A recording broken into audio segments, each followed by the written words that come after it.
patnubay at gabay ng magulang ay kailangan sa mga batang manonood. At last, we're going home. Ano bang plano niyo? Gagawin ko ang lahat para magkaayos kami ng tita Natalia mo. Usap tayo. Hoy Manolo, buwisit ka sa buhay namin. Patay ba o buhay ang papa? Wala akong pakialam kung buhay siya o patay.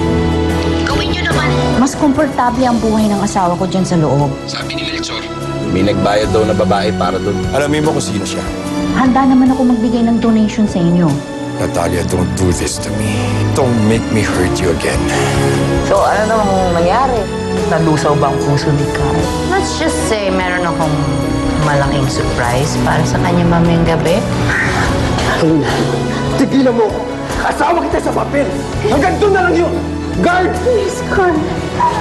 Ilabas mo to! Sana makita mo na yung taong para sa'yo. Thank you. Calvin, Giselle's a really nice girl. Don't let her go. Pinangako ko na ipaglalaban ko yung nararamdaman ko para sa kanya. Kung mas masaya siya na kasama ka, handa ako magparaya. May importanteng balita ako para sa iyo.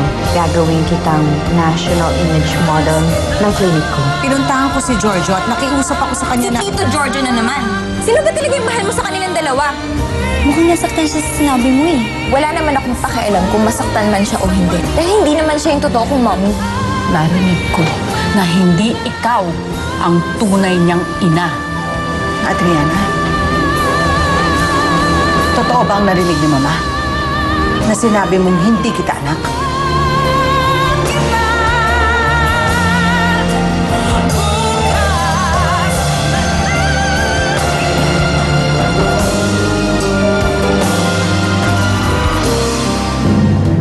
Adriana, sumagot ka.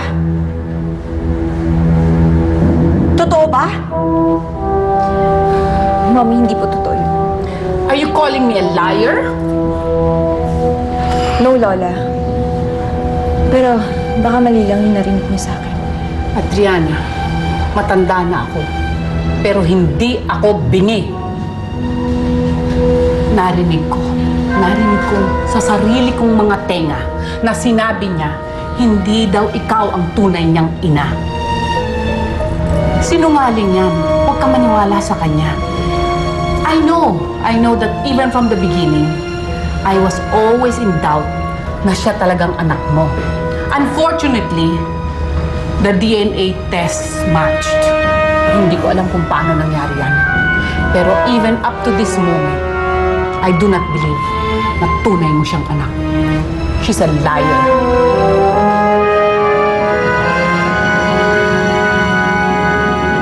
Talaga? Tinanggihan ka ni Carl kahit nakapanggaha sa outfit ka na? Nakakaloka. Alam mo, isa lang ibig sabihin yan. Kumupas ng pagiging glamorosa mo. Pinanawan ka na ng asin.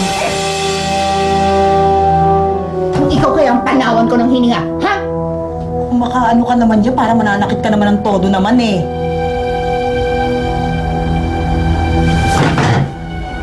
Ano? Ano na nangyari sa billboard? Tapos na yung pictorial ni Giselle. Tapos, meron tayong meeting bukas sa PR team para sa final approval ng billboard. Ayan. Oo, nakikita Ayan, ko. oo nga. Tapos yung ito, yung contract, pirma mo na lang kailangan. Tapos, yung mga kailangan para sa unveiling ng billboard, inaasikaso ko na. 3 days na lang. Okay na lahat. Bakit 3 days pa? Mommy, hindi pa kayo naniniwala sa akin. Mommy, nagsasabi naman ako ng totoo eh.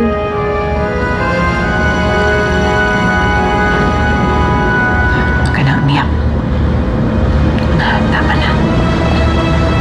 Naniniwala ako sa'yo, anak. Naniniwala ako. Thank you, Mommy.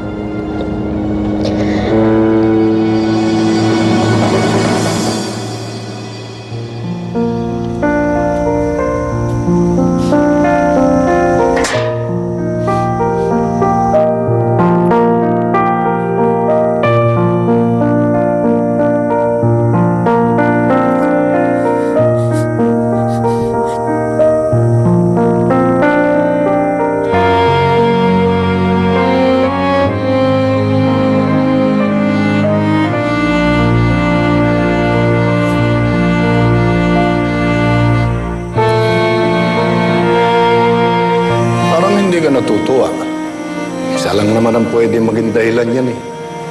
Si Calvin, ano? May karapat-dapat kang maging maligaya. Pero Danica, sundan mo ang puso mo, Sel.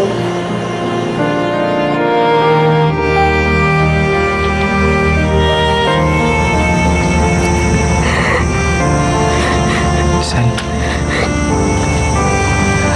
Ana. Nandito na ako. Hindi kita iiwan. Calvin.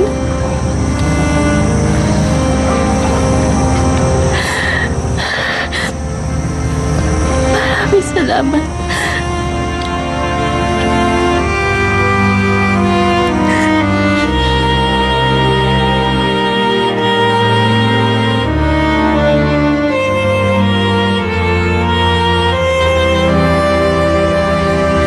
Giselle.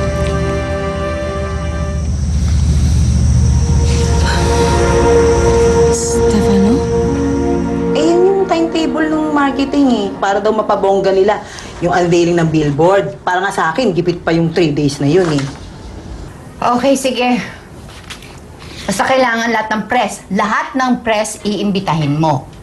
Kailangan natin ng gimmick para makuha natin ang clients ni Natalia. Kailangan lumipat na sila sa atin. Naiintindihan mo? Hindi lang dahil sa puwisik na Naomi. Siya nang bigay sa atin ang problema na to eh. Anong ginagawa mo dito? Hindi ako makatulog eh. Kailangan kita makita. Stefano, hindi ko. Okay lang yan. Naiintindihan naman kita. Si Calvin pa rin nasa isip mo. But don't worry. Ipaglalaban ko, ipapakita ko sa'yo how much you really mean to me. Kaya sana, Giselle, huwag mo akong pigilan na ligawan ka.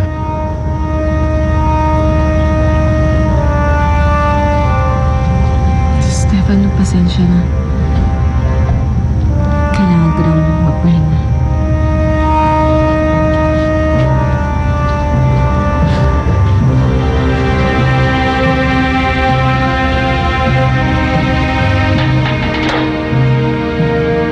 Huwag ka na masyado ma-stress.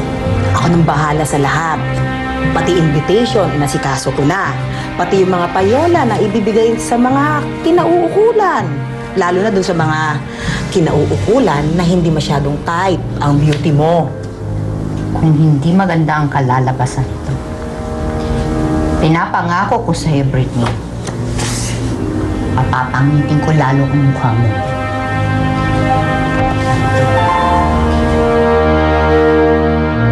Ano? Hindi ikaw ang tunay na ina ni Adriana? Yun ang nadinig ng mama na sinabi ni Adriana. Pero tinatanggi naman ni Adriana. Eh, bakit naman daw sinabi ni Adriana yon? Tsaka diba, matagal nang tapos ang issue na yan. Nag-match naman ang DNA test yung dalawa eh. So bakit bigla-bigla may gantong factor na naman?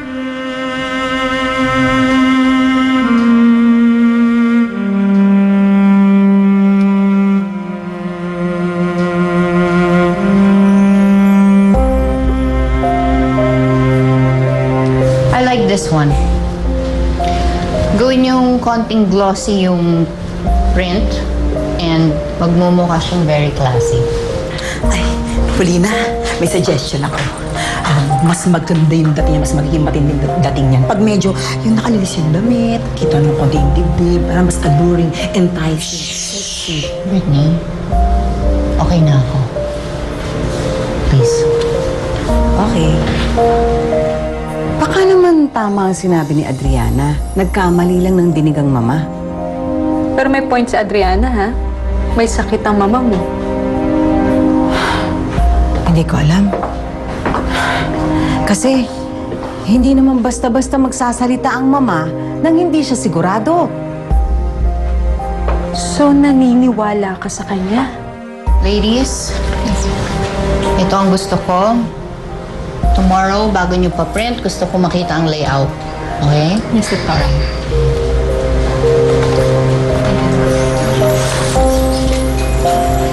Thank you.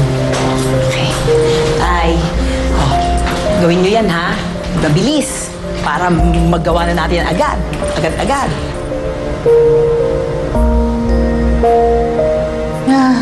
Doktora, ayos lang po ba kayo? Parang masyado na po kayo napapagod. I'm okay. Alam ko naman kasi kung gaano ka-importante itong billboard launch mo. Para sa iyo at para sa future mo. Ewan ko. Hindi ko maintindihan eh. Kasi ilang araw na rin na meron akong napapansin na kakaiba kay Adriana. Kinukumbisi ko nga yung sarili ko eh. Baka naman dahil sa ngayon lang kami nagkakakilala ng gusto. O baka naman dahil sa ngayon lang kami nagkakasama ng matagal. Pero hindi eh. Sa puso ko, may mga tanong na anak ko ba talaga siya o hindi? Doktora, maraming salamat po sa tulong niyo sa akin. Hindi mo na kailangan magpasalamat, Giselle. Ayoko din naman mapagod tayo na walang magandang mangyayari. And I know, talagang maiinggit ang kampo ni Natalia kapag nakita nila itong billboard na to. And this is for your future. Gusto ko maging maganda ang kalalabasan nito.